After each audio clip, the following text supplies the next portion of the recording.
For how much the web has evolved, the browsers as a platform haven't evolved that much. What we are trying to do with Chrome is to make sure the browsers are really evolving along with the web, so the web can evolve to the next level. Browsers need to get better because they were designed for an era where web pages were doing completely different things. Today, most of what we use on a day-to-day basis are applications and not web pages. People are watching videos, they're uploading videos, they're chatting with each other, they're playing games on the web. All of these things certainly never existed back when the first browsers were created, when the first web was created. Wouldn't it be great to start from scratch and design something based on the needs of today's applications and today's webmasters? When we set out to build Google Chrome, we wanted to make sure that we improve browsers along the lines of speed, stability, and security. Speed is always very important at Google, and we want to make sure that Chrome executes as fast as possible, everything from the JavaScript engine to the renderer. We started a project called V8, which was designed to allow JavaScript to execute extremely fast. JavaScript is the language that is used everywhere on the web. It was performing too slow, so we decided to make it faster. The team that worked on that did an amazing job. We're all stunned by how fast that works. We saw a big opportunity to try to take a fresh start and to use a different rendering engine. WebKit is something that we spent a long time evaluating, and WebKit is the underlying rendering engine for Chrome because it's very fast, it's very lightweight, it's very small and easy to maintain code base.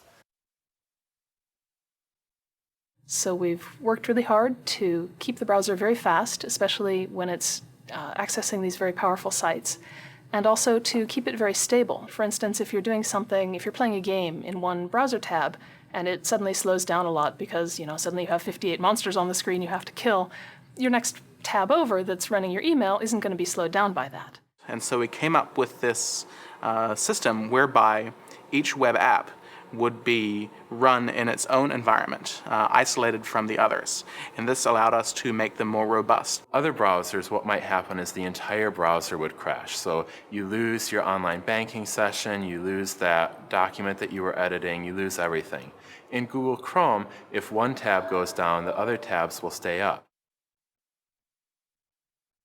So in building Chrome, we were very concerned about security. One of the things that gives us a lot of mileage is the multi-process architecture of Chrome. So each renderer runs in a separate process on your computer. And that means that they're isolated from each other so that one can't talk to the other and steal information. So what we do is we essentially give each web page its own little playground, its own sandbox. So you've got your online banking running in one tab. You've got your search results, your Gmail in another tab. The two can't talk to each other. And if something bad happens in one sandbox, it's like maybe there's a giant flood or it starts to rain, the other sandbox is going to stay nice and dry, nice and happy. Your tab is going to be isolated from the other tabs. In an engineering and browser sense, Chrome is the user interface itself. It's the stuff around the outside of the window, the buttons, the toolbars, all that kind of stuff. And so hand in hand with that was this design philosophy that we took, which was we wanted to maximize content and minimize Chrome. In designing Chrome, we felt that we had to make it invisible. People shouldn't have to think about Google Chrome. People should have to think about their applications.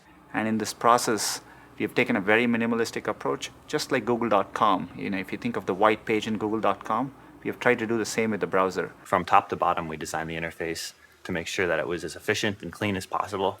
We argued over every single pixel in the Chrome of Chrome to make sure that there was nothing wasted. So Google Chrome is a fully open source browser, right? And so we want to release this in a way in which others adopt good ideas from us, like we want to adopt good ideas from other folks and help the browser get better. People should be able to dig into that. People should be able to learn from it, and people should be able to contribute. We really want the work that we do to sort of raise the bar for browsers. We want to push browsers further. We want to make the capabilities better. We want to be able to allow for better web applications to be delivered. Even if Google Chrome itself isn't used by everyone on the web, as long as it makes the web better, we've achieved our goal.